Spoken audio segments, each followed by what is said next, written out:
أعوذ بالله من الشيطان الرجيم. بسم الله الرحمن الرحيم. السلام عليكم ورحمة الله وبركاته.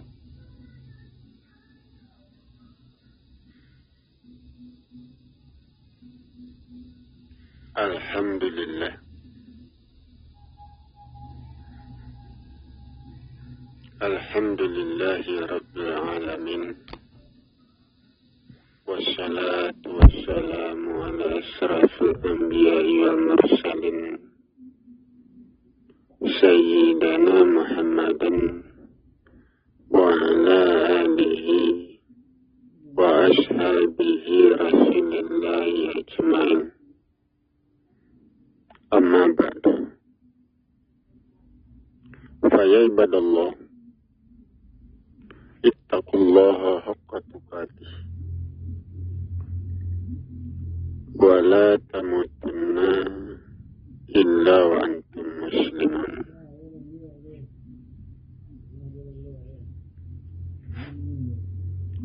Puji syukur kita berikan kepada Allah,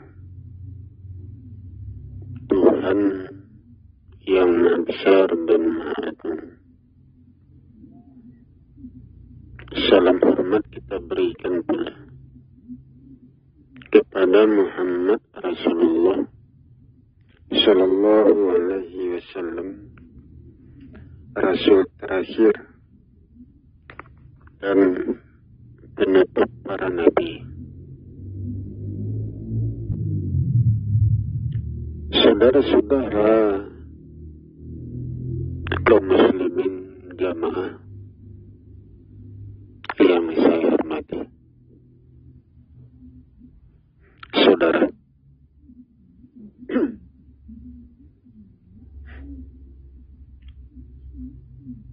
Allah adalah sebuah kebenaran, kebenaran dari proses yang terjadi pada zat, pada manusia, pada langit dan bumi. Proses itulah yang dikatakan benar. Tidak ada proses yang salah. Di dalam proses itu terjadi hukum sebab akibat. Ada penyebab, ada akibat. Hukum itu ya. Hukum sebab akibat itu yang terdapat di dalam proses.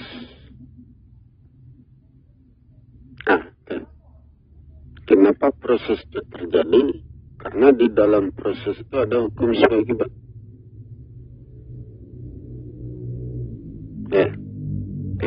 Itulah yang mendorong terjadinya proses. Proses yang terus terjadi.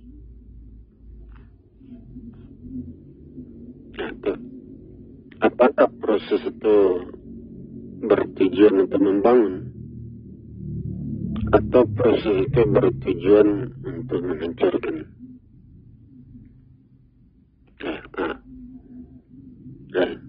Di dalam setiap proses itu hukum sebab akibat itu ada.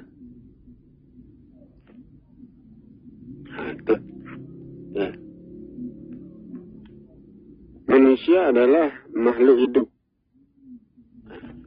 Kenapa dikatakan hidup? Karena tubuh manusia tanah zat. Di situ terjadi proses. Di dalam proses itu ada hukum sebab akibat. Artinya apa? Di dalam tubuh manusia hukum sebab akibat itu ada. Apa saja yang terdapat pada diri manusia Nah, segala sesuatu yang ada pada diri manusia itu mendorong terjadinya proses, ya, mendorong terjadinya sesuatu. Nah, tuh. Apakah mendorong manusia itu untuk sehat atau mendorong manusia untuk sakit? Atau apakah proses itu bekerja untuk membentuk jiwa raga manusia atau proses itu bekerja untuk menghancurkan jiwa raga manusia? Hukum sebab akibat itu ada di badan manusia.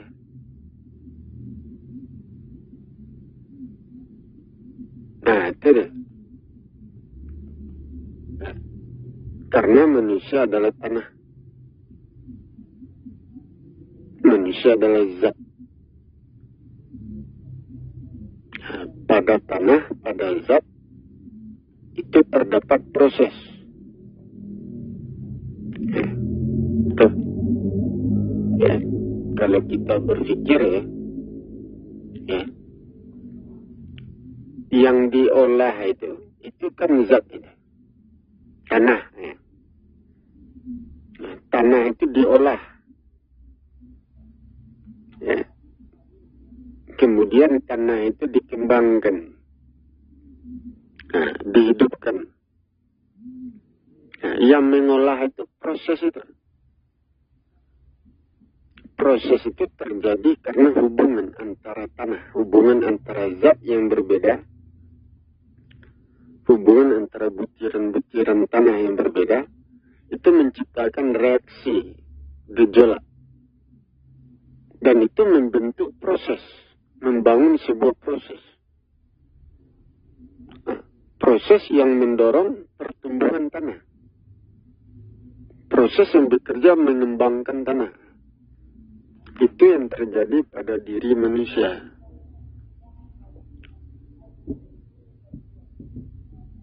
Itu yang terjadi. Kenapa proses tidak pernah berhenti? Nah, karena perbedaan-perbedaan yang ada pada zat, pada tanah, ya, itu tetap ada, tidak pernah hilang. Setiap zat berbeda jenisnya, berbeda kandungannya, berbeda ukurannya, berbeda tata letaknya. Perbedaan itu menciptakan reaksi, menciptakan gejolak, menciptakan panas, menciptakan proses.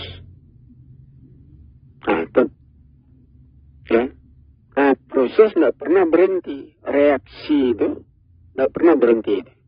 Gejolak alam tidak pernah berhenti. Apakah gejolak alam itu rendah atau tinggi, itu tidak pernah berhenti.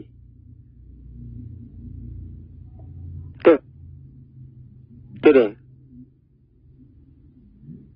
Nah, gejolak alam itulah yang dipergunakan untuk mendorong tegaknya tubuh manusia. Ya, sehingga manusia berdiri. Itu yang dipakai. Nah, itu. Ya. Jadi ada sebab, ada akibat. Nah, kenapa? Manusia tidak pernah berpikir tentang ini. Ya, kebanyakan manusia menduga-duga. Ya, kebanyakan manusia tebak-tebakan. Ya. Nah, tidak dia pikirkan. Nah, itu, kenapa tubuh manusia tegak? Tubuh manusia tegak karena didorong oleh gejolak alam yang sangat tinggi. Nah, itu dia. Kalau gejolak alam itu turun, makin lama makin rendah, makin lama gejolak alam itu makin turun, makin rendah. Apa yang terjadi pada diri manusia? Nah, tubuh manusia tidak didorong, tidak diangkat. Akibatnya manusia jatuh. seluruh manusia mati. Itu akibatnya dah.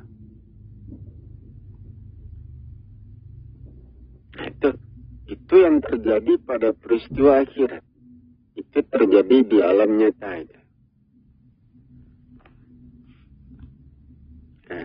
Seluruh manusia mati. Tapi kalau di alam roh, dalam jin,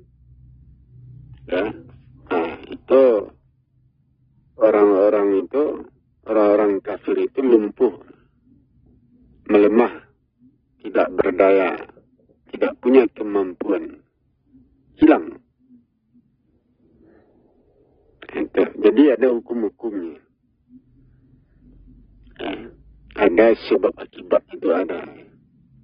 Apakah di alam nyata atau di alam jin, itu hukum sebab akibat itu bekerja itu.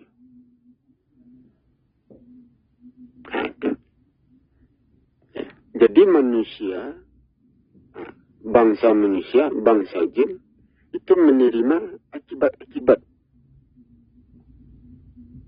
dari proses alam.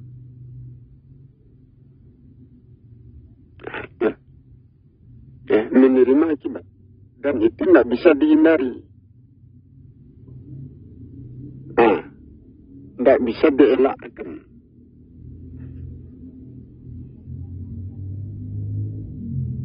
Itu. Ya. Jadi.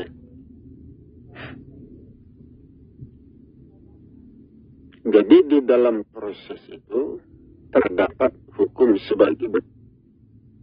Itu sebabnya terjadi proses.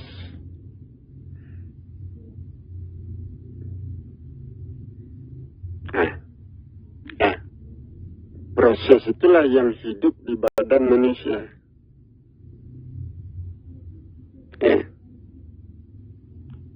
Proses itulah yang menghidupkan tubuh manusia, jiwa raga manusia. Proses itu menghidupkan. Tetapi kalau proses itu turun, makin lama makin turun, makin hilang, maka tubuh manusia mati. Tidak hidup. Itu hukum-hukumnya. Itu kan bisa kita memikirkan itu ya. Apabila waktunya sudah datang, ajal manusia datang, itu tidak bisa ditunda. Tidak bisa diperlambat. Tidak bisa. Karena proses itu. Dari. Proses itu yang membatasi.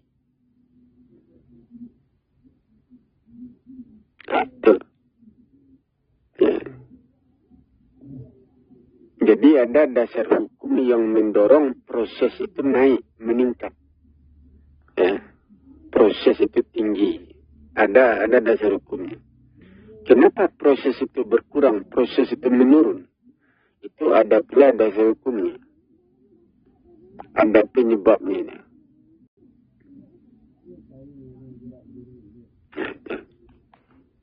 Jadi di dalam kehidupan ini tidak ada yang namanya menduga-duga. Tidak ada. Al-Quran mengatakan apa saja yang terjadi di langit dan di bumi itu berdasarkan hukum. Ada dasar hukumnya. Manusia terikat dengan dasar hukum itu. Sempurnanya manusia atau gagalnya manusia menjadi manusia itu terikat dengan dasar hukum. Itu. Bukan menurut kehendak Allah sewenang-wenang, enggak. Allah pekerjaannya bukan sewenang-wenang. Enggak. Pekerjaan Allah berdasarkan hukum.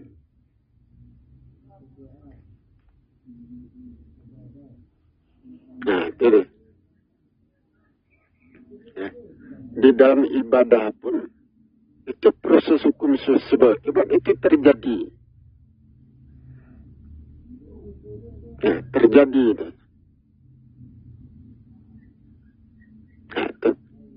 manusia menerima akibat dari perbuatannya. Nah, contohnya, kalau kita bergerak, gerakan kita memanaskan tubuh. Tubuh yang dingin menjadi panas. Itu akibat. Manusia menerima akibat seperti itu. Apabila manusia perkataannya baik, perkataan manusia tidak kotor, perkataan manusia baik, atau berisi ilmu, perkataan yang baik itu menghangatkan tubuh jiwa raga, atau menyehatkan jiwa raga. Itu akibat. Tapi kalau perkataan manusia kotor, atau perkataan kotor itu merusak kepada jiwa raga. Itu akibat. Jadi manusia menerima hukum sebab akibat di badannya. Itu sebabnya tidak main-main. Tidak ada yang namanya senda gurau, karena semuanya berakibat. Sementara kita kebanyakan bermain-main. Apa saja yang kita kerjakan, yang kita lakukan, kadang-kadang kita bermain-main. Padahal setiap perbuatan itu memberikan akibat. Kalau baik akibatnya tidak apa-apa. Kalau buruk akibatnya itu merusak kepada jiwa raga. Sedikit demi sedikit jiwa raga kita rusak.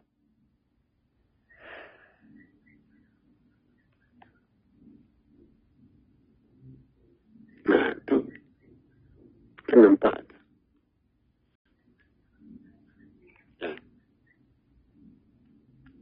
Kalau kita berzikir, kita mengucapkan Allah Akbar, Subhanallah. Nah, itu kan mengagungkan Allah, membesarkannya, mensucikannya. Nah, ucapan itu bisa membesarkan jiwa raga kita.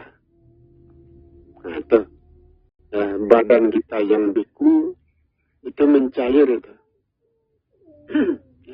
Hidup, berkembang. Itu dengan zikir itu akibat daripada zikir. Itu kalau kita berzikir dengan sungguh-sungguh, mengucapkan zikir dengan sungguh-sungguh. Ucapan yang diucapkan dengan sungguh-sungguh itu mendorong jiwa raga kita yang dingin itu berkembang menjadi hidup.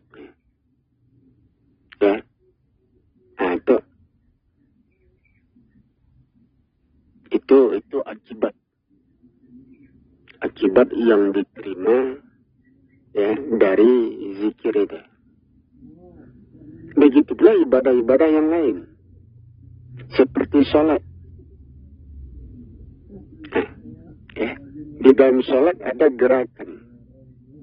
Berdiri, ruku, sujud, duduk. Ketika kita ruku, itu kita akan melipat tubuh. Mematahkan tubuh. Jiwa raga yang keras, atau jiwa raga kita yang keras, sombong, keras kepala, dengan ruku sujud itu dipatahkan, dipecah, dilebur.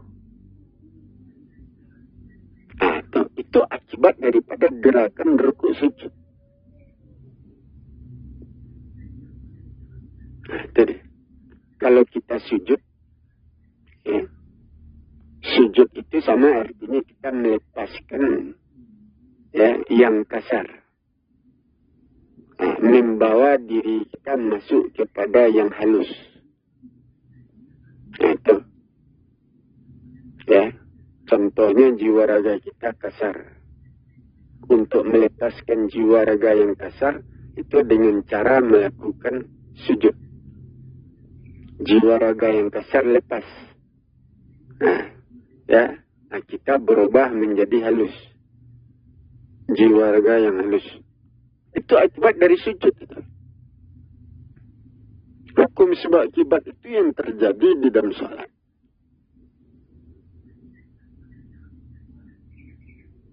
Nah, itu. Jadi setiap ibadah itu, itu bertujuan. Nah, ada manfaatnya, ada gunanya. Memberikan perubahan pada diri manusia. Nah, tapi manusia tidak memahami. Itu sebabnya sholat itu wajib. Kenapa wajib? Karena bertujuan untuk memperbaiki jiwa raga manusia. Kalau manusia tidak sholat, bagaimana? Jiwa raganya tidak bisa diperbaiki. Dengan apa memperbaikinya?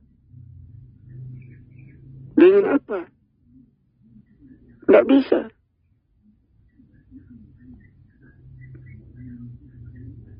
Nah, itu. Manusia tidak mempelajari ini. Jangankan manusia biasa. Nabi dan Rasul saja tidak mempelajari hukum-hukum ini. Nah, itu. Apa yang terjadi di dalam sholat, proses apa yang terjadi, itu tidak dipelajari, tidak dipikirkan. Itu sebabnya sholat itu dianggap main-main, biasa saja. Nah, itu sampai manusia belum melakukan sholat yang sebenar-benarnya sholat.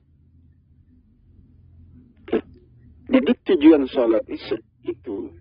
sholat itu sebenarnya itu untuk memperbaiki jiwa raga manusia, meluruskan jiwa raga manusia.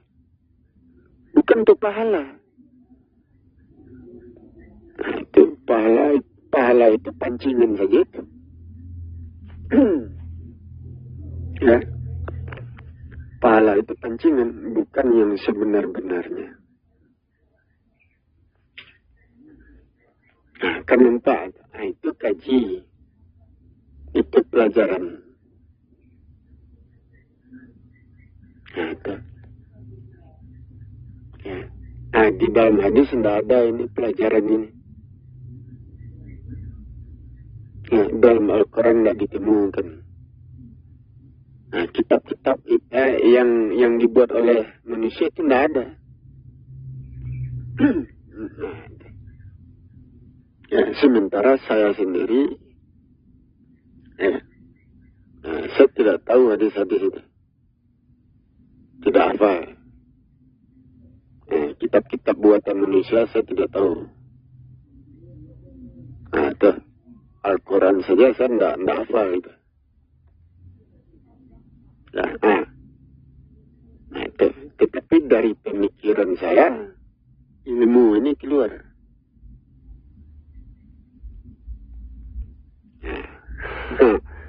Dari diri saya, pelajarannya keluar. Karena saya berguru kepada alam, memikirkan alam. Itu deh. Nah, jadi kalau saya berceramah itu, hadis-hadis itu tidak akan pernah keluar. Ayat-ayat Al-Quran tidak pernah keluar. Nah, kitab-kitab buatan manusia, mazhab itu tidak akan keluar dari mulut saya. Karena saya tidak tahu. Tidak ada yang tahu satupun. Nah, itu. Tetapi dari diri saya, pengetahuan itu keluar. Pelajaran itu. Yang sebenar-benarnya pelajaran ilmu. Di mana manusia tidak memiliki ilmu ini. Nah, karena yang diberikan ilmu, Allah memberikan ilmu kepada saya, pengetahuan, petunjuk pelajaran kepada saya, bukan kepada yang lain.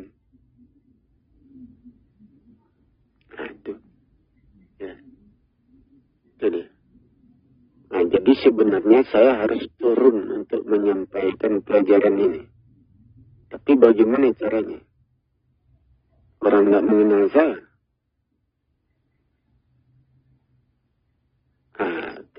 Tentu harus ada yang mengenal, yang mengetahui. Baru saya bisa turun untuk menjelaskan segala sesuatu yang saya ketahui. Itu dia.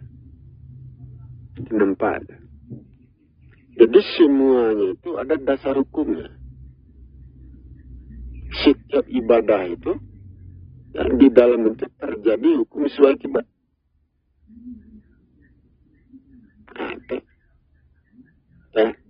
Terjadi.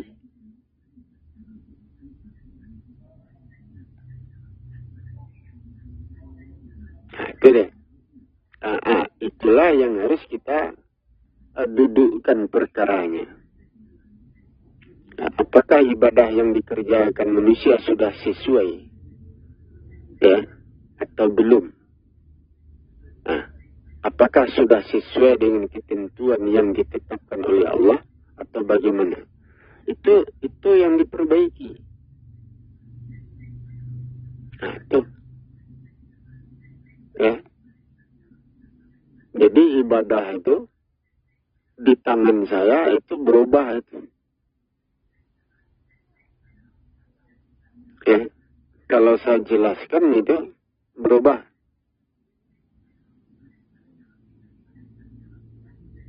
Itu. Ya. Tentu saya menjelaskan dengan ilmu, dengan dasar hukum. Seperti waktu-waktu ibadah itu mempergunakan matahari, mempergunakan tahun Masehi. Tentu ada dasar hukumnya. Tidak mempergunakan tahun Hijriah. Apakah itu salat, apakah itu puasa, apakah itu haji. Ya. Itu yang dipakai itu waktu-waktu tahun Masehi. Itu. Kenapa tahun Masehi? Tahun Masehi itu kan matahari. Matahari lebih menguasai tubuh manusia. Lebih menguasai bumi. Kehidupan jiwa raga manusia itu dipengaruhi lebih besar matahari. Bukan bulan. Itu. Ya. Itu deh. Jadi apabila ada kesalahan pada diri manusia, itu diperbaiki dengan mempergunakan matahari, mempergunakan tahun Masehi, bukan tahun Hijriah. Berdasarkan hukum, ibadah dikerjakan menurut tahun Masehi, memakai tahun Masehi, bukan Hijriah. Itu. Kita tidak mempelajari itu.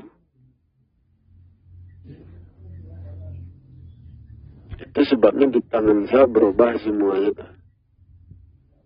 Ya, berdasarkan hukum, ya, puasa itu tidak dikerjakan pada bulan Ramadan, tapi pada bulan September. Haji tidak dikerjakan pada bulan Zulhijjah, tapi bulan Maret. Itu semuanya itu ada dasar hukumnya. Itu ada alasannya, ada penyebabnya, ada akibat-akibatnya.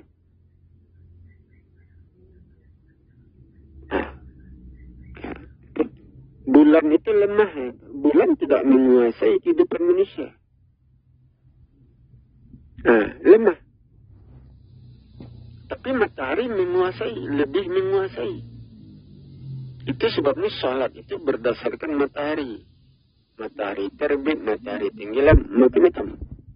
Tetapi kenapa kita menjalankan puasa berdasarkan tahun Hijriah? Berdasarkan bulan, tidak berdasarkan matahari. Kenapa? Begitu pula haji. Jadi seharusnya waktu-waktu ibadah itu dikerjakan pada tahun Masehi. Semuanya itu ada ilmunya. Ada hitung-hitungannya. Ada dasar hukumnya, ada bukti-bukti. Itu yang harus dijelaskan. Nah, itu. Ya. Allah memberikan pengetahuan kepada saya tentu untuk menjelaskan itu. Nah, itu.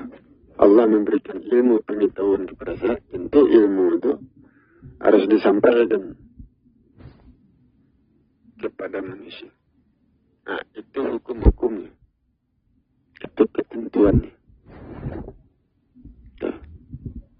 Jadi pada diri manusia hukum sebab akibat itu bekerja. Setiap perbuatan yang dikerjakan oleh manusia, hukum sebab akibat itu terjadi. Nah, setiap ibadah itu ada akibat-akibatnya. Itu yang harus dipelajari. Didudukkan perkaranya. Nah, itu bagaimana saya turun kalau orang tidak mengenal saya. Nah, itu bagaimana saya bisa turun kalau orang acuh tidak acuh. Tentu saya tidak bisa menjelaskan ilmu ini, pelajaran ini. Ya, saya menunggu umat Islam, masyarakat untuk nah, tentu untuk menerima saya. Nah, itu. Kalau mereka menerima saya, tentu mereka memanggil saya, mengundang saya untuk berbicara. Nah, itu. Baru saya bisa turun. Kalau enggak, bagaimana caranya? Ya. Walaupun ilmu saya melebihi Nabi dan Rasul, tetapi kalau manusia tidak mengetahui, bagaimana cara saya menjelaskannya? Tidak bisa. Jadi itu yang ditunggu-tunggu. Ya, menunggu masyarakat mengundang saya. Baru saya bisa berbicara. Kalau tidak, bagaimana caranya? Nah, jadi itulah yang harus kita perhatikan, kita pahami, kita pelajari. Ya, supaya menjadi terang dan jelasnya. Demikian saya akhiri. Wabillahi taufiq wal hidayah. Wassalamualaikum warahmatullahi wabarakatuh.